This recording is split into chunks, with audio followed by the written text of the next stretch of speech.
All right, guys, welcome to episode 53 of the Ridiculously Lame Wrestling Show, an eventful episode of SmackDown in Salt Lake City, Utah tonight. A couple huge returns at the end of the show. We'll get there at the end of the show, but we're going to go over each segment by segment, as always.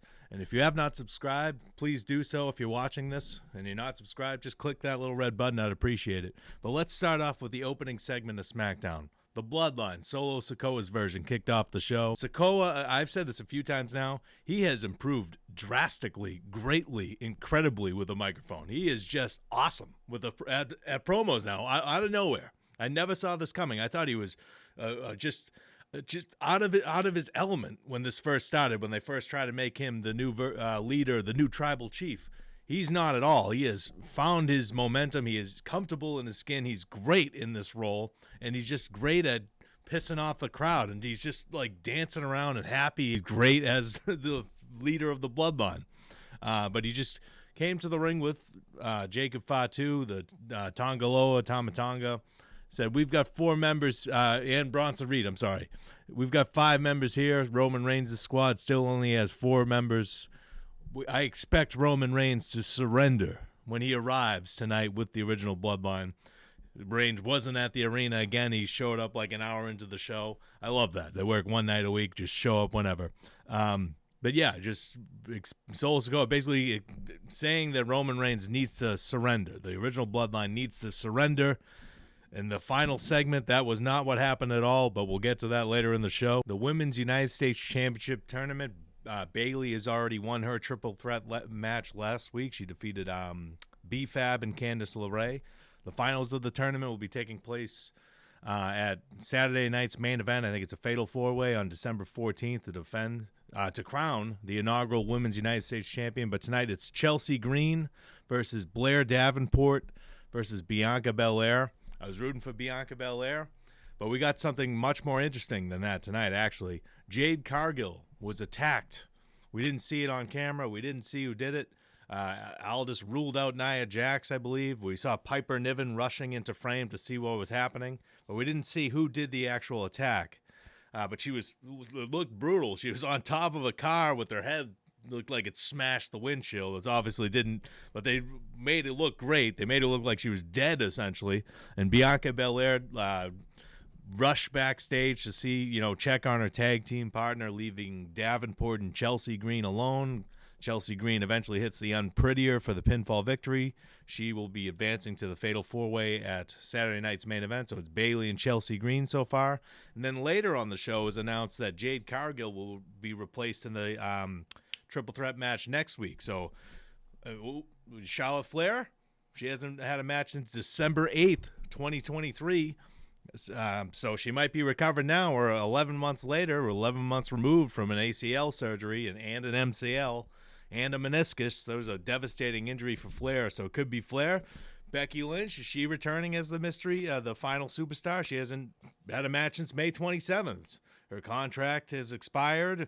But, she's not going to AEW. She's coming back to WWE, so we'll see when that happens. I'm thinking Charlotte Flair, and Charlotte Flair maybe as the inaugural Women's United States Champion. That would make sense.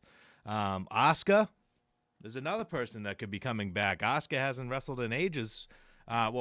Since King and Queen of the Ring, when the Kabuki Warriors lost the Women's Tag Team Championships to Jade Cargill and Bianca Belair. So Asuka might make sense because she might have still resentment, have hatred towards Jade Cargill, and maybe she's leaving Damage Control, going back to SmackDown as a single star. We'll see. There's a million ways they can go. But I'm excited. Bianca Belair, I would have picked her to win the United States Championship tournament and become the inaugural champion, to be honest. But now that she's eliminated, I want to see Chelsea Green win the title, but I'm excited to see who's going to be the mystery star next week. Who attacked Jade Cargill? Some interest there, some intrigue. After the attack, Belair left in an ambulance with Cargill, and Nick Aldis is trying to calm everyone down outside. Great segment. LA Knight defended the United States Championship against Santos Escobar. It was an okay match, but to be honest with you, it was much more interesting what happened throughout the match with Shinsuke Nakamura. He had a video promo during the screen, said the Knight's hiding his fears. He's insecure. He needs the approval of everybody in the crowd. Begs for them to chant his name, and he's going to tear him down. And his end starts tonight. But Knight wound up beating Escobar with a BFT in a decent match, and then Nakamura attacked after the bell, and he shoved Knight into the ring post several times. Still no idea when that title match between Nakamura and Knight is happening. I know for sure that Knight is not losing the title to Nakamura, but I like Nakamura in this role, just coming in here and there, being a heel. I like his video promos where he speaks Japanese, and they have subtitles, and the graphics, they look really cool. That was really well done, but Nakamura is not winning the United States title. I can't see that happening at all. Now we get Cody Rhodes backstage. He's pissed off. He wants his face-to-face with Kevin Owens. He bumps into Nick Aldis, and Nick Aldis is like, look, I haven't spoken to Kevin Owens all week. I haven't heard from him. I don't know if he's here. I don't think he's here. And Rhodes says no. Owens wouldn't miss this. He wouldn't miss this for the world. He wants the attention, and marched down to the ring and said, shouted, basically like threw his own voice out. He was shouting so loud, Owens, get your ass down here. Owen shows up in a tuxedo shirt. He's got a tuxedo shirt on, a T-shirt on and he said, I'm dressed to the nines, and he just blasted Cody Rhodes. You couldn't even put on one of your politician suits. Cody Rhodes was in like an American Nightmare jumpsuit, and this got really personal again. Rhodes basically suggested that Kevin Owens hated himself, and he was lashing out at everyone around him for his own faults. And the only person that doesn't realize that Kevin Owens has been one of the best superstars in recent memory is Kevin Owens. Owens blamed Rhodes for everything. He said that Roman Reigns tried to end his career several times, and he thought Cody Rhodes was his friend, but he wound up teaming up with Roman Reigns at Bad Blood just because Roman Reigns asked him. He also said that he loved Randy Orton, and he did cross the line by hitting him with a pile driver, but he hates Cody Rhodes, and he'll do whatever it takes to defeat him. And they suggested the match either like next week, Survivor Series, and then they mentioned Saturday night's main event. I think they're going to go with Saturday night's main event. I don't think they need this match at Survivor Series. Rhodes ended the promo by suggesting Owens hated himself and said that there's not a single line he will not cross when they get into the ring. Backstage, Carmelo Hayes is pissed off out of nowhere, and he starts, basically saying that Owens was right. Cody Rhodes gets pissed off and shoves him. They get into a big shoving match, and Rhodes suggests that it might be time for Nick Aldis to reevaluate SmackDown's first-round draft pick. I think Carmelo Hayes' first match after the WWE draft earlier this year was against Cody Rhodes, so it would be cool if they run that back in the next few weeks. So Roman Reigns finally arrives. He's sitting backstage with the Usos and Sami Zayn. They don't have a fifth teammate yet. There's just despondent. They don't know what to do. And Roman Reigns says, you know what? Let's just go out there on our own. We don't need anyone else. It can be 5v4 at War Games. Let's just fight on our own. If we die, we die together. And Sami Zayn, and everybody says they're in. And Sami Zayn goes, all right, well, what's the plan? And Reigns just goes, I don't know. So he just doesn't have what it takes to come up with a plan. Nobody's made so many enemies. They can't find one more person to join them until the end of the night. Bayley and Naomi face Tiffany Stratton and Candice LeRae. Nia Jax, WWE Women's Champion Nia Jax, accompanied LeRae and Stratton for the match. She was ringside for the match and obviously got involved, ending it in a DQ. So Bayley and Naomi get the win. Huge brawl breaks out. Raquel Rodriguez and Liv Morgan show up. This leads to Rhea Ripley returning again. She's got a black face mask now, and she came down the ring with a kendo stick. She was going after Liv Morgan, but Raquel Rodriguez jumped in the way. And the baby faces cleaned house, and the heels retreated. So that's your promotion for the Women's War Games match. We have no idea if Bianca Belair and Jade Cargill are still going to be competing in that, or if Jade Cargill will be replaced in the Women's War Games match as well. If that's the case, not to just crap on Jade Cargill again, but if they're writing her off of this and just to get her out of this storyline to replace her with Charlotte Flair or something, what's going on with Jade Cargill? She's been there for over a year. Is she capable of being a single star? Why is she getting ridden out of this match if that's going to be the case? I hope it's not. I hope she's still in the War Games match, but it doesn't look like it. She's going to be replaced in the Women's U.S. title tournament. I'm assuming she's going to be replaced in the Women's War Games match.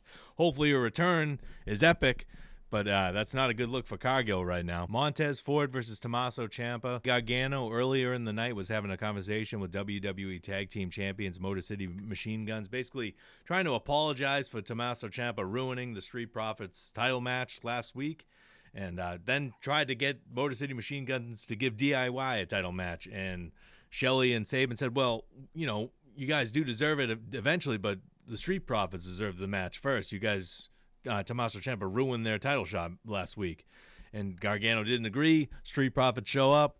Angelo Dawkins, Montez Ford, you say your Ciampa's out of control, and Montez Ford vowed to take care of Ciampa tonight. So they had a singles match.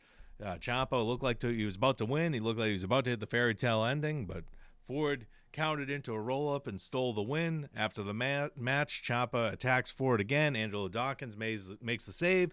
Gargano rushes the ring, and Ciampa shoves him down again because he's pissed off. He doesn't understand why he's not fighting with him. Motor City Machine Guns show up, so we're still hinting at a DIY breakup. I'll say again, don't break them up. Keep them together, turn them heel, and get rid of that god-awful theme music. Bring back No One Will Survive. DIY's theme music is one of the worst I've ever heard. It sounds like a 2000, like a Good Charlotte song or something. I don't know what the hell they're going for with that. It sucks, but bring back No One Will Survive. Tommaso Ciampa is infinitely better as a heel. Just Gargano just doesn't have any charisma at all, so just put him alongside Ciampa as a heel tag team. I love it. And then we get to the final segment of the night, the main event. It wasn't a match. It didn't have to be a match. It was the Bloodline, the OG Bloodline, surrendering to Solo Sikoa's faction. Obviously, that didn't happen. Solo Sikoa kicked off the promo by saying, I still love you guys. I love you, Roman Reigns. I love you, Jey Uso, Jimmy, Sammy. I love you all. And I want you just to join my faction instead of going through this War Games match. Just join my faction and acknowledge me as your tribal chief, and everything will be great. But if you don't, I will kill you guys where you stand, or you will die where you stand, is how he worded it. He handed the microphone to Roman Reigns, who looked all somber, like he was considering surrendering. But Paul Heyman... Before Roman Reigns could say a word, Paul Heyman says, ladies and gentlemen, and the crowd erupts. And he returns. He said, I'm a little hazy because I was powerbomb through an announce table in Madison Square Garden. But you can't have Survivor Series 4 versus 5. There needs to be a 5th member.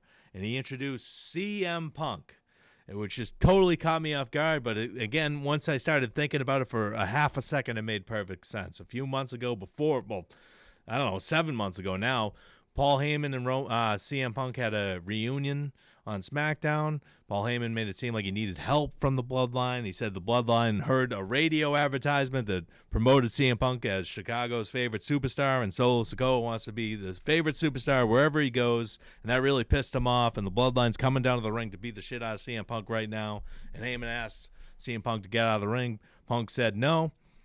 But then Cody Rhodes wound up showing up with a bat to fight them off. But that during that promo, Heyman also said, Punk asked, is there anything else you want? Heyman said, take me with you. So they've been hinting at this for a while. Heyman is formerly CM Punk's manager. CM Punk goes down to the ring. There's a brawl between the OG Bloodline and Solo Sikoa's faction. And during this brawl, we get a stare down between Roman Reigns and CM Punk on opposite sides, and Paul Heyman standing in the middle. So there's something, where they're going to go with this, who knows, but CM Punk versus Roman Reigns in some capacity down the line, how could you not be excited? Seth Rollins has turned down this offer multiple times. He's obviously going to be pissed off that CM Punk took his spot. Seth Rollins might get involved, interfere. What the hell does CM Punk have to do with Bronson Reed? Or the Bloodline, besides Paul Heyman and Rollins, might be just furious that CM Punk took this opportunity, and maybe he'll attack. Maybe Rollins will turn heel and attack CM Punk at Survivor Series. A thousand ways they can go with this, but at the end of the day, CM Punk is teaming with Roman Reigns, the Usos, and Sami Zayn versus Solo Sikoa, Jacob Fatu, Tama Tonga, Tonga Loa, and Bronson Reed in the men's War Games match at Survivor Series. And on top of that, Paul Heyman is back. I mean, holy shit, that's a great ending to SmackDown. And that's it for this show. Quick show tonight. I will be back tomorrow for the full gear review. The WWE took a lot of the buzz away anyways tonight with this show and how it ended and CM Punk returning. there's not any buzz for Full Gear right now. The views for those videos are down. Who cares? I'm still going to watch it. I'm still going to review it. But just hopefully it's a good show. Hopefully it's a good pay-per-view for Tony Khan and AEW tomorrow night. But it's WWE is just firing on all cylinders right now, especially with CM Punk back in this War Games match. Again, so many different directions, so many stories that can branch off of it. Just expertly done. I'm just pumped to have Punk back, pumped to have Heyman back. I honestly even more because I haven't seen him in months, and he's one of my favorite promos of all time. But that is it for this review. Thank you guys so much for watching, and if you haven't subscribed, please do so. We'll see you guys on the next show.